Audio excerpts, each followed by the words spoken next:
আমি এই আহলে হাদিসের যত আলেম আছে তাদেরকে বলবো, শীর্ষস্থানীয় যারা আলেম আছো আহলে হাদিসের, আমি মুফতি শহীদুল্লাহ বাহাদুর এবার চতুর্থবার, এর আগে 3বার অনলাইনের মাধ্যমে চ্যালেঞ্জ দিয়েছি, এবার চতুর্থবারের মতো এই আনোয়ারা রায়পুর ইউনিয়ন থেকে আবারও ঘোষণা দিচ্ছি, কোন মায়ের ছেলে আহলে হাদিস মায়ের দুধ পান করে থাকলে, নিজের যদি হালাল জাদা বলে দাবি করে থাকো, আসো মুফতি শহীদুল্লাহ বাহাদুরের সাথে বাহাসে, অনলাইনে বাহাসে প্রমাণ হবে শবে বরাত ইবাদত করা মুস্তাহাব, শবে বরাত ইবাদত করার অনেক ফজিলত রয়েছে।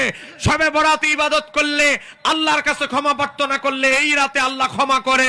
আমার পক্ষ থেকে আমি চ্যালেঞ্জ দিচ্ছি, কোন আহলে হাদিস থাকলে আমার সাথে যোগাযোগ করো, শর্ত শারায়াতের আলোকে শবে বরাত হবে 3 তারিখ, বাস হবে 2 তারিখ, অথবা শবে বরাত 3 তারিখ, বাস হবে এর পরের দিন।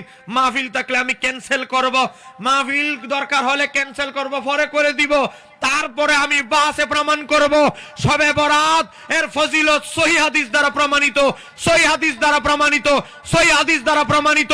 কোন আহলে হাদিস যদি নিজেরে তুমি হক দাবি করো, আসো মুফতি শহীদুল্লাহ বাহাদুরের সাথে আমি বাস করে প্রমাণ করব শবে বরাত ফজিলতপূর্ণ রাত। আসো, হিম্মত থাকলে মুফতি শহীদুল্লাহ বাহাদুরের সাথে বাহাসে বসো। কোন দিন বসবা? কিন্তু শবে বরাতের দিন বসা যাবে না, কারণ এরা তো চায় মানুষ শবে বরাতে ইবাদত না করুক।